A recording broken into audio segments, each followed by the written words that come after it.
మనందరి తలలో ఒక వాయిస్ ఉంటుంది, తెలుసు కదా? అదే 24/7 నాన్ స్టాప్గా ఏదో ఒకటి మాట్లాడుతూనే ఉంటుంది. ఒక్కోసారి కామెడీ, ఒక్కోసారి డ్రామా, అప్పుడప్పుడు హారర్ కూడా. పొద్దునే లేపింది అదే, రాత్రిళ్ళు పడుకోనివ్వనిది అదే. ఈరోజు మనం ఆ వాయిస్ని మ్యూట్ బటన్లో పెట్టి మన లోపులున్న ఆ రూమ్మేట్కి ఫైరింగ్ నోటీస్ ఎలా ఇవ్వాలో చూద్దాం. సరే, మొదలుపెట్టే ముందు ఒక చిన్న వైబ్ చెక్ చేద్దాం. స్కేల్ మీద ఒకవైపు అంతా కూల్, ఫుల్ వైబ్స్లో ఉన్నా అని ఉంది. మరోవైపు అబ్బా, ఈ లైఫ్ అనే గేమ్ని అన్ఇన్స్టాల్ చేసేయాలి అని ఉంది. చెప్పండి, ఈరోజు మీ మెంటల్ స్టేటస్ ఎక్కడ ఉంది? నిజాయితీగా ఆలోచించండి. లోపల ప్రశాంతంగా ఉందా, లేక ఏదైనా తుఫాను రాబోతోందా? ఆ లోపలి వాయిస్ ఎలా ఉంటుందో తెలుసా? ఊహించుకోండి, మీరొక పార్టీలో ఉన్నారు, ఒకరితో మాట్లాడుతున్నారు. సడన్గా మీ మైండ్లో ఒక పాపప్ మెసేజ్ వస్తుంది. అయ్యో, ఈమె పేరేంటి మర్చిపోయానే, ఇప్పుడు చాలా ఎంబరాసింగ్గా ఉంటుంది. అంతే, ఆ క్షణం నుండి గుండె కొంచెం స్పీడ్గా కొట్టుకోవడం మొదలవుతుంది. మనందరికీ ఇలాంటి అనుభవం ఉండే ఉంటుంది కదా? ఇంకో సీన్ చెప్తాను. మీరు మస్తు పాటలు వింటూ హాయిగా డ్రైవింగ్ చేస్తున్నారు. అకస్మాత్తుగా బూమ్! అరెరే, నేను ఫ్రెండ్కు కాల్ చెయ్యాలి కదా, మర్చిపోయాను, అయిపోయింది నా పని, అతనికి ఖచ్చితంగా కోపమొస్తుంది అనిపిస్తుంది. నిజానికి ఫ్రెడ్కి మీరు కాల్ చేయాలన్న విషయమే గుర్తుండకపోవచ్చు, కానీ మన లోపలి వాయిస్ ఉంది చూశారు, అది చిన్న విషయాన్ని కూడా ఒక ఆస్కార్ లెవెల్ డ్రామాగా మార్చేస్తుంది. ఈ వాయిస్ స్పెషాలిటీ ఏంటంటే, అది తనతోనే గొడవ పెట్టుకుంటుంది. ఒకవైపు నుండి నేను పెళ్లి చేసుకోవాలి అనుకుంటున్నాను అంటుంది. వెంటనే ఇంకోవైపు నుండి వద్దు, నువ్వు రెడీగా లేవని నీకు తెలుసు, తర్వాత బాధపడతావు అని వార్నింగ్ ఇస్తోంది. మళ్లీ మొదటి వాయిస్, కానీ నేనతన్ని ప్రేమిస్తున్నాను అని అంటుంది. అచ్చం మన లోపల ఒక టెన్నిస్ మ్యాచ్ జరుగుతున్నట్టే ఉంటుంది.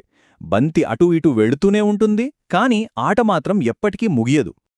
ఇప్పుడు మీలో కొందరు అనుకోవచ్చు, నాకేం అలాంటి వాయిస్ లేదు అని. కంగ్రాట్స్, ఆ మాట చెప్పిందే ఆ వాయిస్. చూశారా, దాని నుండి తప్పించుకోవడం అసాధ్యం. మనందరిలోనూ ఈ వాయిస్ ఉంది. సో ఇప్పటి నుండి దీన్ని మనం అఫీషియల్గా మన ఇన్నర్ రూమ్మేట్ అని పిలుద్దాం. అద్దె కట్టదు, కాని నోరు మాత్రం అస్సలు మూయదు. రైట్, ఇక మైక్ తీసుకోండి. ఎందుకంటే మనం ఇప్పుడు మన ఇన్నర్ రూమ్మేట్ని లైవ్లో రోస్ట్ చేయబోతున్నాం. అసలు ఈ రూమ్మేట్తో ప్రాబ్లం ఏంటి? అది మన లైఫ్ని ఒక నెట్ఫ్లిక్స్ డ్రామాగా ఎందుకు మార్చేస్తుందో లెట్స్ ఫైండ్ అవుట్. మీ ఇన్నర్ రూమ్మేట్ మీకు లైఫ్ అడ్వైజ్ ఇస్తున్నప్పుడు అది ఎలా ఉంటుందో తెలుసా? ఒక ఫేమస్ మీముంది గదా, ఇల్లంతా మంటల్లో కాలిపోతుంటే ఒక కుక్క కాఫీ కప్పు పట్టుకొని దిస్ ఇస్ ఫైన్ అని అంటుంది. మన రూమ్మేట్ సలహాలు కూడా అచ్చం అలాగే ఉంటాయి. మీ లైఫ్ మొత్తం గందరగోళంలో ఉన్నా అది మాత్రం పర్వాలేదులే, ఇంకో ఐస్ క్రీం తిను, అంతా సెట్ అయిపోతుంది. ఈ రూమ్మేట్ టాక్సిక్ లక్షణాలకు కొన్ని చూద్దాం. ఫస్ట్, దానికి అస్సలు నోరు మూయడం రాదు. రాత్రి 3 గంటలు కూడా ప్రపంచ సమస్యల గురించి లెక్చరిస్తుంది. సెకండ్, తనతోనే గొడవ పడుతుంది, అదే ఆ internal tennis match. Third, worst సలహాలిస్తుంది. ఫోర్త్, ప్రతి చిన్న విషయాన్ని మెలోడ్రామా చేస్తుంది.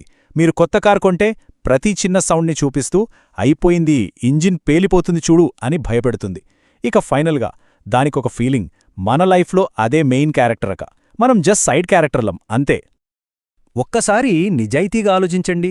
రియల్ లైఫ్లో ఇలాంటి ఒక ఫ్రెండ్ ఉంటే వాళ్ల నంబర్ని ఎప్పుడో బ్లాక్ చేసేవాళ్లం కదా. మరి మన తలలో 24/7 మనతోనే ఉండే ఈ టాక్సిక్ పర్సన్ని ఎందుకు భరిస్తున్నాం? ఎందుకు అద్దె కూడా కట్టకుండా మన మైండ్లో ఉండనిస్తున్నాం? సరే, రోస్టింగ్, జోక్స్ అంతా బానే ఉంది, కానీ కేవలం నవ్వుకుంటే సరిపోదు కదా.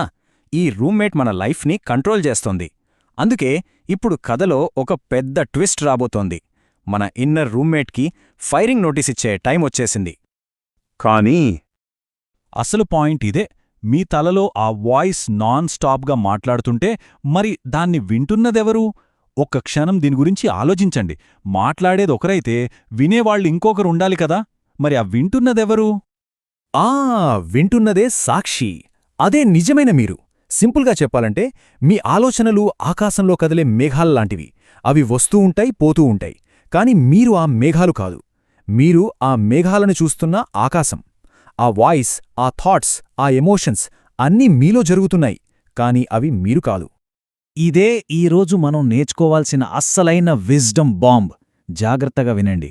మీరు మనసులోని గొంతు కాదు, మీరు దాన్ని వినేవారు అని గ్రహించడం కంటే నిజమైన ఎదుగుదలకు ముఖ్యమైనదేదీ లేదు. ఈ ఒక్క వాక్యం మన లైఫ్ని మార్చేస్తుంది. కావాలంటే ఒక స్క్రీన్షాట్ తీసి పెట్టుకోండి. మీరు ఆ గొంతు కాదు, మీరు దాన్ని వింటున్న ఒక ప్రశాంతమైన స్పృహ.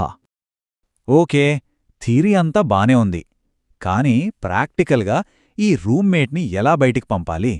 డోంట్ వరీ, మీకోసం ఒక సింపుల్ 3 స్టెప్ ఎవిక్షన్ నోటీస్ ఉంది. ఇకపై ఈ ఫ్రీలోడర్ని భరించాల్సిన అవసరం లేదు. ఇవి చాలా సింపుల్ స్టెప్స్. ఫస్ట్, గమనించండి. ఆ రూమ్మేట్ ఏం మాట్లాడుతుందో జడ్జ్ చేయకుండా ఒక ఇంట్రెస్టింగ్ పాడ్కాస్ట్ విన్నట్టు వినండి. సెకండ్, నవ్వుకోండి. ఆ వాయిస్ ఓవర్ యాక్షన్ చేస్తున్నప్పుడు ఆహా, నా ఫేవరెట్ డ్రామా సిరీస్ మళ్ళీ స్టార్ట్ అయింది అని లైట్ తీసుకోండి. దానితో గొడవ పడొద్దు. థర్డ్, రిలాక్స్ అవ్వండి. బాస్ ఎవరో గుర్తుంచుకోండి. మీరు కేవలం ఆ షో చూస్తున్న సాక్షి అని గుర్తు చేసుకుని మీ ప్రశాంతమైన సెంటర్లోకి తిరిగొచ్చేయండి. డైరెక్టర్ మీరు, అది జస్ట్ ఒక యాక్టర్. చివరగా మీకోసం ఒక ప్రశ్న. ఊహించుకోండి, ఆ చిరాకు పెట్టే రూమ్మేట్ సైలెంట్ అయిపోయింది. ఇప్పుడు మీ మైండ్లో ఏర్పడిన ఈ ప్రశాంతతతో, ఈ నిశ్శబ్దంతో ఏం చేయబోతున్నారు? కొత్త పుస్తకం చదువుతారా? కొత్త హాబీ మొదలు పెడతారా? లేక జస్ట్ ఆ సైలెన్స్ని ఎంజాయ్ చేస్తారా? ఆ కొత్త స్వేచ్ఛతో మీ లైఫ్ ఎలా ఉంటుందో ఒక్కసారి ఆలోచించండి. సరే లెజెండ్స్, ఈ రోజుకు ఇంతే చాలు. వెళ్ళి కొంచెం ఫ్రెష్ ఎయిర్ పీల్చుకోండి, మంచి నీళ్లు తాగండి, మరియు మీ లక్ష్యాలను వెంబడించండి. రెడ్ ఫ్లాగ్లను కాదు, మీ లోపలి శాంతిని ఆస్వాదించండి. మళ్ళీ కలుద్దాం.